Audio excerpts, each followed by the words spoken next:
walk the walk. It's not so hard to compliment or share a word that's nice. It's only hard if not sincere. With truth, you never think twice. So sing the praise of others and mean it from the heart. Today's the day to do it if you really want to start. So if you have a unit working together, make sure y'all are on the same page. Make sure they understand that the work needs to be divided. That's called synergy. Synergy means I do a little bit, you do a little bit, we all get the job done. But if I have to do all the work, now I'm mad because you playing and I'm working like a dog. So you got to make sure that we are dividing the work so everybody wins. So all the people feel comfortable. So every child gets what they need. Because when we're misaligned at work, we're going to be misaligned in life. That's how it works. Action beats conversation. If you want to be a great coach,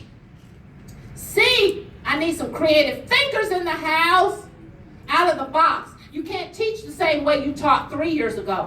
You can't even teach the same way you taught 2 years ago. We got a bunch of new stuff that we're teaching our kids. My niece is at a school now, and she thrived at the elementary school she was in before. And now that she's been moved to another school, because the school moved up a level, she's struggling. So here's a child who was straight A's now making D's because they're doing this thing called Singapore math and all this high-level stuff. So she's not ready for that. She was successful here, but now we got to get on top of it and get her up to this level so she keeps moving. That means teachers, we are constantly having to get our kids ready. So you may think that it's just an infant and I don't have, no, even when it's a tiny little baby, you can do tactile, auditory, kinesthetic, visual. They need all that. They need to get their little hands clapping together. That's tactile stuff. Moving their arms, that's kinesthetic. Start showing them pictures. Sing to them. All of that stuff counts because when we do, guess what happens? We start creating an incredible domain. Because here's what happens. Our babies come to us. They are the creator. They're the person with the ideas. 2, 3-year-olds, they come to us with tons of great little ideas. Now, we're the field. We're like the gatekeeper. When they come to us, we take what they bring to us and we do something with it. Either we squash it and say, get over there, Sam. Or we fan it and say, you know what? Try this rock and see what you can make. That's where we need to sit because that's how we learn. That's how we start building that intellect. We tell them to sit down, go over there. No. That's not how they learn. They learn by asking 1,000 questions. They're supposed to. They learn by making messes sometimes. That's how they're supposed to. But we get frustrated if they make a mess. Sometimes there's knowledge in a mess. There's knowledge in a mess. Think about our own lives sometimes. Sometimes when I'm going through a mess, there's knowledge in that mess. The same thing applies to our babies. We are the field. We're the gatekeepers. We're the ones who are going to fan that fire and make them love school, or we're the ones that's going to fan the fire out. Because if they come to us and then they go to pre-K and they hate school already, look what we did. They got to have a love for school when they get to pre-K and kindergarten. I hear kids in kindergarten saying they don't like school. They got a long way to go with that attitude. So we got to be great gatekeepers because what happens is when we're great gatekeepers, we open doors to the domain. They become, if you have a child who loves stacking blocks, that may be your architect sitting right there in front of you. If you have a child who loves playing with little animals, stuffed animals, looking at books about animals, that may be your veterinarian sitting right there, right in front of you. We got to become creative thinkers and start fanning fires. I'll show you what I mean. I need 3 volunteers. And in my world, volunteers always get something. Oh, look at motivation. I need 3. Jeff, will you give me a Friendship 9 book and a Teachers Need Tugging? Okay. I need 3 volunteers. Over here, please. 1, 2, 3. Okay.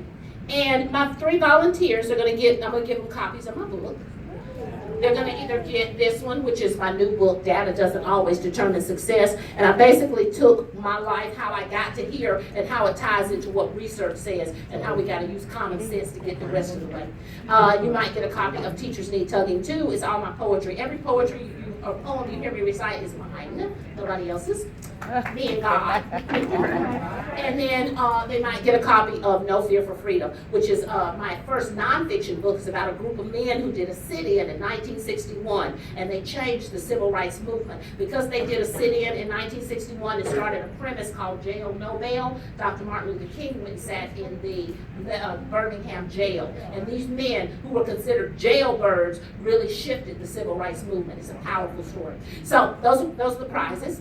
I want you to be creative thinkers. So we're going to do some things that will allow you to be creative. The first creative thing we can do that's very simple, we don't need anything in our hands to do it, is become great storytellers for your children. Now, when I was a little girl growing up, after church on Sunday, we'd sit on the front porch with a big old glass of sweet iced tea, and I would sit out there and listen to my grandpa. You know the stories I'm talking about. How he walked 25 miles to school, up a hill, one way with no shoes on. You know the stories I'm talking about?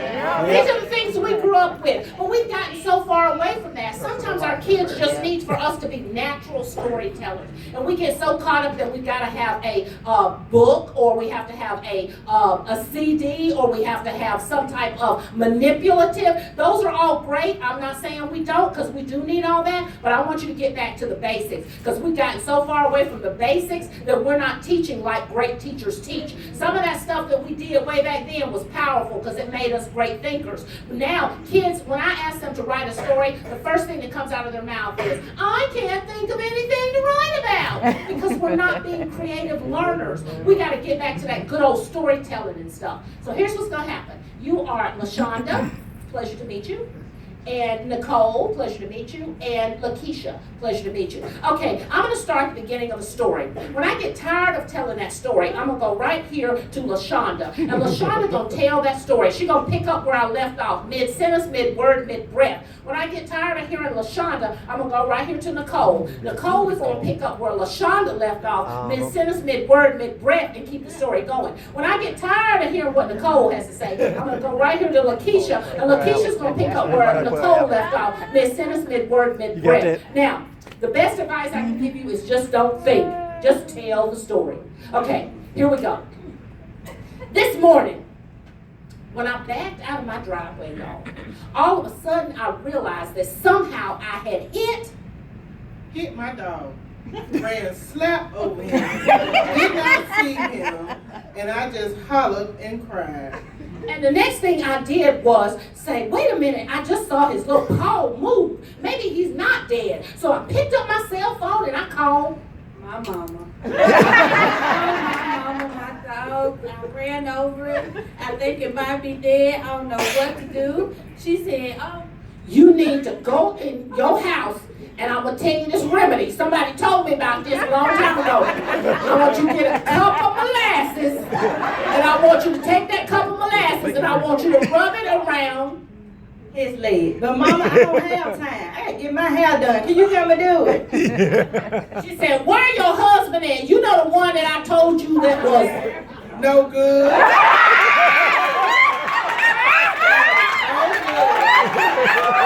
You want to take pies and I said, Mom, I don't have time for this conversation. Here you go, starting up again. I said, who else can I call? She said, well, the only other person I know who know this remedy is your auntie. Call your Aunt Mary. She know another remedy. So I called my Aunt Mary. She told me to go in the house, get some baking soda, some Kool-Aid, and some aspirin. Put a dab of salt in there and some water. Stir it up real good. Stir it up real good. Go outside and put it on the dog's head. So I did everything that Robert Mary said, stirred it up, went out there, rubbed it on the dog's head, and Lord, the next thing you know, the person I looked up and saw was Jesus coming out.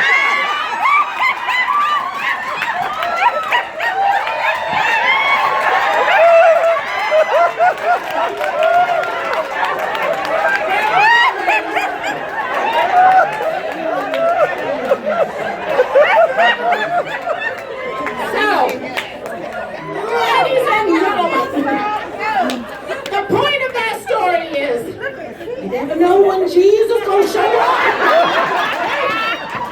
might be the day. You don't know. I love it. That is creativity. Sometimes we get so caught on that it has to be this perfect, neat, packaged little story when all it needs to be is something that you're sharing with your children. Tell them stories. Find ordinary objects and turn them into extraordinary objects. You may be sitting there with a beach ball in your hand. Make up a story about the beach ball. You may have a little stuffed animal in your hand. Take them on a great adventure with a stuffed animal. And it needs to be the infants too. So if you're sitting there with your baby coddled in the arm, you tell the story. If it's a 1-year-old, sit there and tell them a story. It doesn't have to be 10 minutes long. It only needs to be 2 or 3 minutes. But be creative thinkers. That's how we change the world.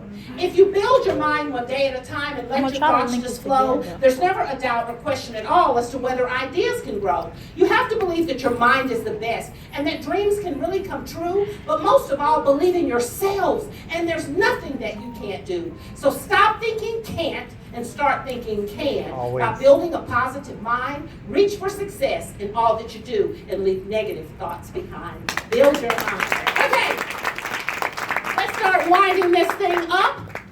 H, if you want to be a coach, hearing versus listening. Now let's go back and recap what coaches is so far. C, comfortable being uncomfortable. Get out of your box. Stop doing things the same way. Move around. Talk to people you haven't talked to before. Eat food you never eaten before. Go a different route sometimes. Be comfortable being uncomfortable. Optimism. Wake up every day with expectancy. I expect to have a good day. I am here, I'm healthy, I'm happy, and I'm here. That's power. Action beats conversation. Use your action to prove that you're going to change things. C, creative thinkers. And then H, hearing versus listening. If you got something that you can write down on, and if you don't worry about it, I want you to write the word hearing, H-E-R-I-N-G. Just jot it down on something so you can see the word, because you can see it better that way. Hearing. Now, H-E-A-R-I-N-G. I want you to mark out the H, and I want you to mark out the I-N-G. What do you have left? Ear. That's what happens. When you're hearing, it's just in one ear and out the other. You lose the H, you use the I, you lose the I-N-G. It goes in and it goes out. All you got is an ear. That's what hearing is. Now I want you to write down the word listen. L-I-S-T-E-N. I want you to underline I-S. I want you to circle T. And I want you to underline E-N. Listen, when you listen, it is I-S-T, total, E-N, engagement. Listen is total engagement. When you hear, it's in one ear and out the other. We want to encourage our children to be good at listening, not just hearing. Because when they hear something, they don't stick it in their brain. But when they listen and you actually teach them things, they listen to learn. So listening is total engagement. So when you are talking to your children, don't just talk to them as your back is turned. You've got to get that eye contact. And I've got to make sure you're listening. I might get a nod of the head. I might get a smile from them. That lets me know that they're truly listening because that's total engagement. But if they're just hearing, you're moving around and the words are coming in and they're going out. So make sure you practice listening, not just hearing. Okay? How many people by a show of hands would tell me you're pretty good at listening? You would say you're okay at listening. Okay, we're going to see about that. Everybody stand up. Okay. Since we had beautiful story just now from our amazing trio. Okay, let's get going. E, if you want to be great coaches, expectations. That means you got to expect your coworkers to do what they say they're going to do. You got to expect the Head Start program to do what it says it's going to do. You got to expect the community to step up and do what they say they're going to do. We got to expect things. You ever heard somebody say you have not because you ask not? Yeah. And James. That's right. We need to start doing that. We got to ask for things. You got to ask for what you want. If you want it, you got to start expecting that people are going to step up and do what they're supposed to do. How do we help our children if we don't have the support we need? Expect parents to come to these meetings. Expect people to do what they say they're going to do. We just start lowering our standards. We lower them until there's nothing left. I expect the same thing from my Clinton college students that I expect from my Clemson students. And I have seen the shift in the atmosphere. Because when I first started started there. I just got what I got at Clinton. I'm like, this is not working for me. So I went into the class and I said, here is my standard. If you are anywhere in here, we're not going to make it. So you need to be at least right here, and then I'm going to push you up to here. I said, but if you're right here, we're not going to make it. And so the first part of the semester, I got all of this, and I kept my standard where it was. And they realized that those D's and F's are real. It's real. The struggle is real. They realized.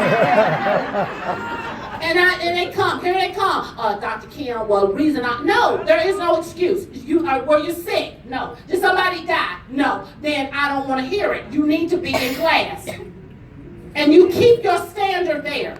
And now my Clinton kids are right here. They come into my class, they be putting on their shoes so they're not late. They be like, I'm here. I'm like, all right, Jake, I'm getting ready to shut this door. Expectation. We have lowered it. Keep your standards high. When you keep the standards high, you'll start getting what you expect. But if you keep lowering it, you just get what you get. We gotta stop that. We gotta expect more. So start expecting great things. Expect Head Start to be the best program and work towards making that happen. That's how we do it. That's how we do it. And it takes teamwork. No man is an island. I can't do it by myself. I couldn't be successful in that class without my students coming in and responding. I couldn't be successful. We've got to expect it, but we also have to operate like a team. If you just walk out there and say, I'm just going to do it myself. No, that's just as bad as having no expectation. We've got to expect people to help and create a team.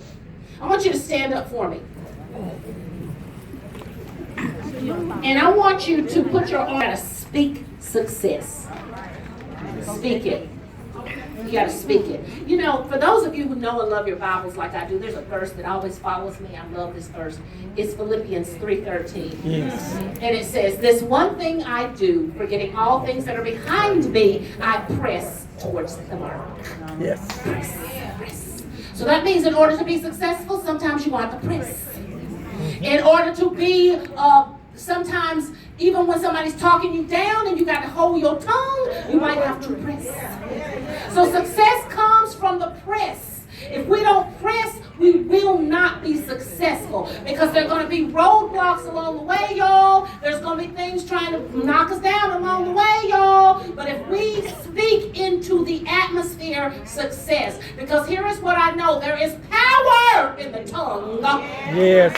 And I got to start speaking into these babies' lives. I got to start speaking what I see them as. I don't see them as problematic. I see them as progressive. I don't see them as slow. I see them as serious. I see them as success. You got to start speaking this stuff into their lives. When they come in and they feel defeated, you got to say, you're not going to be defeated because I believe in everything that you touch is going to be successful. We got to start saying this stuff. We got to start putting into the atmosphere our own belief. If you ever wanted to go back to school and you say, well, I just stop it right there. You say, I may not be able to go right now, but I'm going to get there.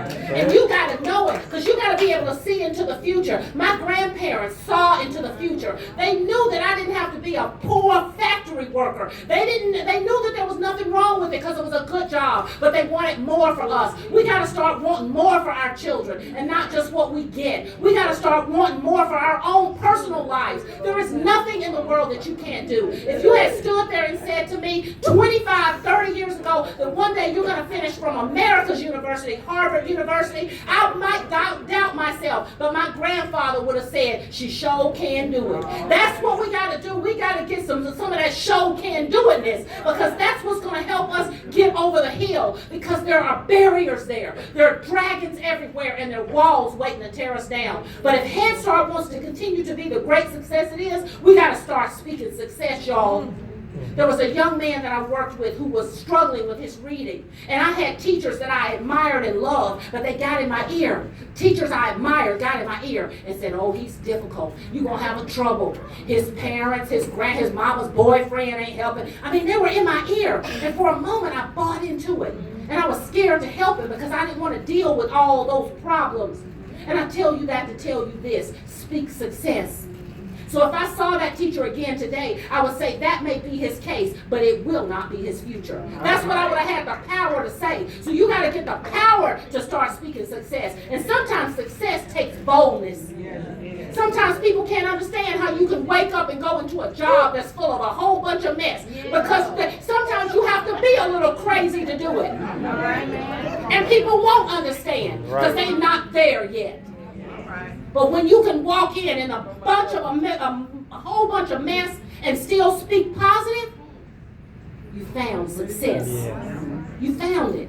So this young man was defeated, but I refused to let him be defeated. So I worked with him every day. And yes, he was a challenge. Yes, he was a struggle. And we're supposed to accept our challenges. That's how we get better. If every day was the same, you keep doing the same old thing. It has to be a challenge so you get better at what you do. You are educators. You're not babysitters. You are full-fledged educators. And you need to act and walk in that.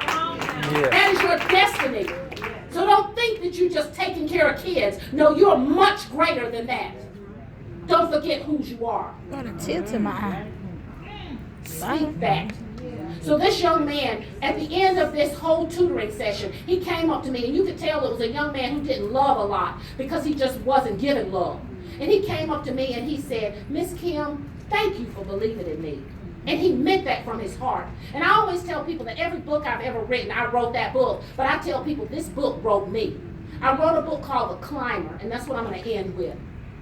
It says, your goal is to visualize success every day, though others may try to take it away. Don't lose sight of the heights that are higher than high. They're the invisible sights that exist if you try. You see, you may not see visions when you start on your trip. You may even reach up, and your reacher may slip.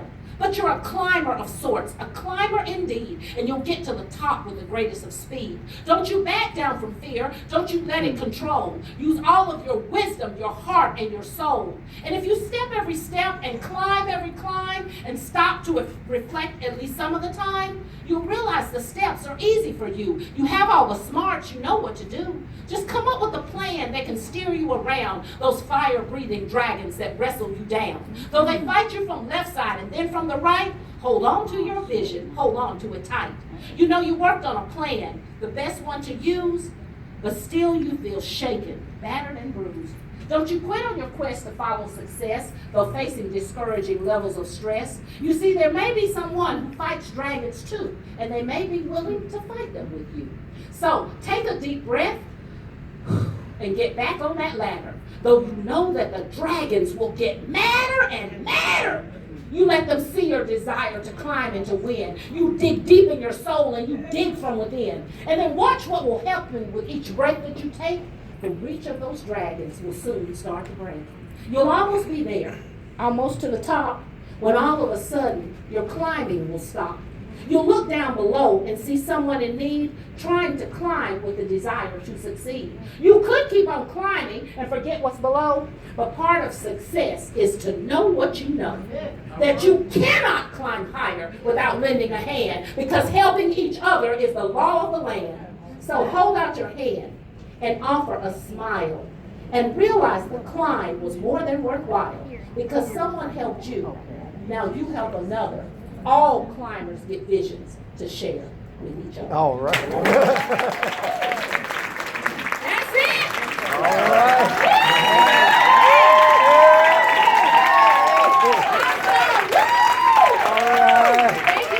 Thank you. Awesome. You guys, I am starting a brand new YouTube channel called Everyday Coaches. So go to my YouTube channel, Everyday. Don't put Everyday together because you won't find me. That's my logo because we're standing on somebody's shoulders. Everyday Coaches. So go there, follow me, and we will keep each other inspired. I'll keep you through the rough times. I'll give you some activities to do with your babies, and we're going to keep each other inspired till we get to the other side of the mountain. All right? I love you guys. Thank you. Now, let the church say,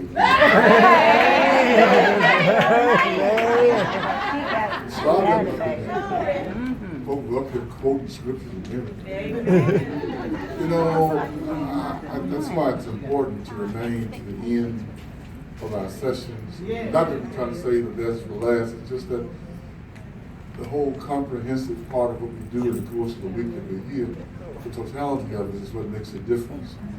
And I've been all across the country, and I've spoken all across the country, and I've heard a lot of speakers. You did it. I'll applaud you for that. Yeah. Come on.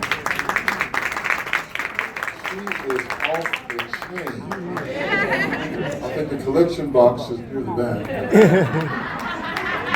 Those of you who are looking for CEU credits, other academic, we'll send to you the email. But I just think we all have benefited from what transpired here today once you come to the table. Well, I was going to say that get ready for what we've been waiting for, but I think I got what I was waiting for already. But I cannot leave without allowing Mr. Bryce to come and to share with us all those tickets that were sold. And he is, I want to say that he has worked diligently to pull this off. Those of you who took out membership in the state conference, we thank you so much for doing that. And he's been working so diligently, he's committed to try to bring this forward. So before you leave, we want to go through this. And are you going to mention